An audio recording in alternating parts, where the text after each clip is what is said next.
చింతపండు గుజ్జు తయారు చేసుకుందాము. దానికి నేను ఇంత చింతపండు తీసుకున్నాను. మనకి ఎంత కావాలంటే అంత తీసుకోవచ్చు. ఇది సంవత్సరం పాటు నిలువ పెట్టుకోవచ్చు అన్నమాట. దీన్ని మనము ఎట్ట చేయాలంటే చూడండి, ఒక వెడల్పాటి బేషన్లో ఈ చింతపండు వేసేయాలి.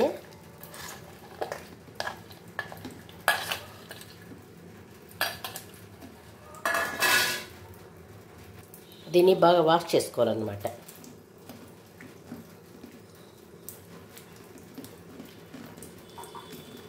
చూడండి, వాష్ చేసుకున్న తర్వాత ఒక గిన్నెలోకి తీసుకుందాము.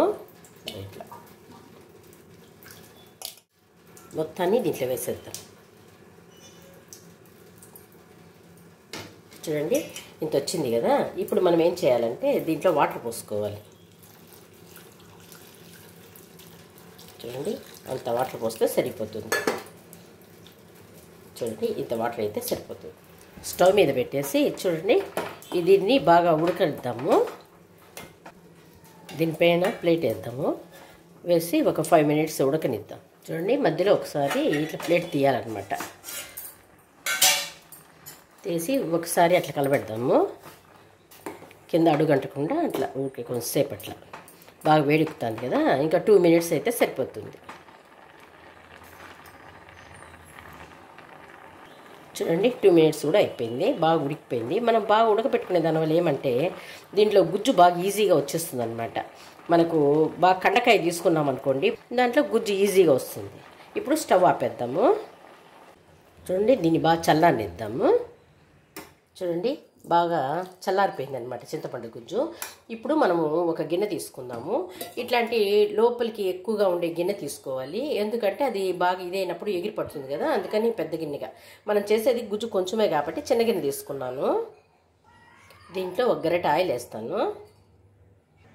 చింతపండు ఉడకట్టేదానికి ఈ గిన్నె తీసుకుంటాను. దీంట్లో మనము ఉడకబెట్టుకున్నాం చూడండి చింతపండు గుజ్జుని. దీంట్లో వేసి మనం చెయ్యి వాడాల్సిందే అనమాట. లేకపోతే అది కిందకి దిగదు. బాగా ఇట్లా రుద్దుకుంటాం.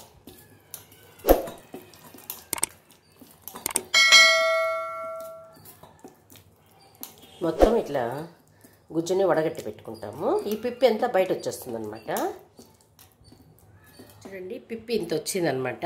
చూడండి, ఇంత గుజ్జు వచ్చింది. దీన్ని ఇంకా మనము తీసుకోవాలి. దీంట్లో గుజ్జు ఉందన్నమాట. దీన్ని ఒక గిన్నెలోకి తీసుకునేసి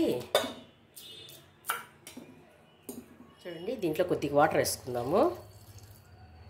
వాటర్ వేసుకొని బాగా కలుపుకొని మళ్ళీ గుజ్జు తీసుకుందాం. చూడండి, గుజ్జు మొత్తం తీసుకున్నాను. దీంట్లో పోసేస్తాను. ఒక వెడల్పాటి గిన్నెలో, పెద్ద గిన్నెలో పోస్తాము. చూడండి, మొత్తం ఇంత గుజ్జు వచ్చింది.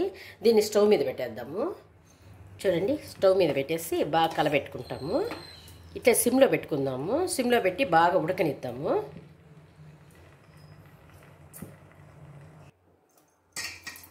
చూడండి, కలబెడతా ఉండాలన్నమాట. అడుగంటిపోతుంది. లేకపోతే మనం చిక్కగా చేసుకున్నాం కదా, అందుకని అడుగంటుతుంది. అందుకని బాగా కలబెట్టుకుంటూ ఉండాలి.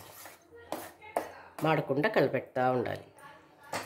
చూడండి, ఇట్లాంటి స్టీల్ గిన్నె తీసుకోండి. అల్యూమినియం గిన్నె తీసుకోబాకండి, అది మంచిది కాదు. ఇది స్టీల్ గిన్నె చాలా పెద్ద సైజు తీసుకోవాలన్నమాట. ఎందుకంటే ఎగిరి పడుతుంది ఉడికేటప్పుడు. మన మీద పడితే చాలా డేంజర్ అది. అందుకనేసి మనము పెద్ద గిన్నె తీసుకోవాలి. కొద్దిగా చింతపండు గుజ్జు అయినా పెద్ద గిన్నె తీసుకోవాలి. అట్లా కలబెట్టుకుంటూ ఉండాలి. చూడండి, ఈ టైంలో 2 గరిటెలు ఆయిల్ వేస్తాను.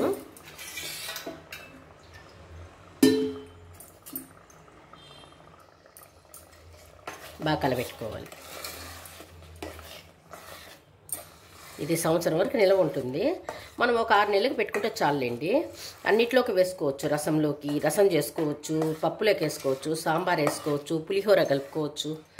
అప్పటికప్పుడు పులిహోర కలుపుకోవాలంటే చింతపండు గుజ్జు తయారు చేసుకోవాలి కదా. అట్లా అవసరం లేదు. ఈ గుజ్జు తయారు చేసుకున్నాం అనుకోండి, మనం తర్వాత పప్పులన్నీ తర్వాత పెట్టుకున్నాం అనుకోండి, పులిహోర తొందరగా అయిపోతుంది. అప్పటికప్పుడు చింతపండు కలుపుకోవాలంటే కష్టమైపోతుంది. రసానికైనా దేనికైనా. ఇది అనుకోండి, హ్యాపీగా వంట తొందరగా చేసేయచ్చు. మనం రాక్ సాల్ట్ 1 స్పూన్ వేస్తాను. 1 స్పూను పసుపు వేసుకుందాము. చూడండి, బాగా కలుపుకుందాం. ఇది పసుపు, సాల్ట్ అనేది, ఉప్పు అనేది చాలా ఇంపార్టెంట్ అనమాట. అది నిలవ ఉండేదానికి బాగా యూజ్ అవుతుంది. ఒక 2 మినిట్స్ ఉంటే సరిపోతుంది. అడగంటకుండా చూసుకోవాలి. చూడండి బాగా ఉడికిపోయింది.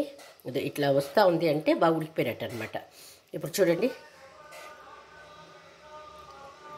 గబుక్కమని జాడడం లేదు కదా, గట్టిగా ఉంది అని అర్థం. ఇప్పటికీ రెడీ అయిపోయింది. స్టవ్ ఆపేద్దాం. బాగా చల్లారిన తర్వాత స్టోర్ చేసుకుందాము. పూర్తిగా చల్లారిపోయింది. ఇప్పుడు మనము ఈ బాటిల్లో స్టోర్ చేసుకుందాము.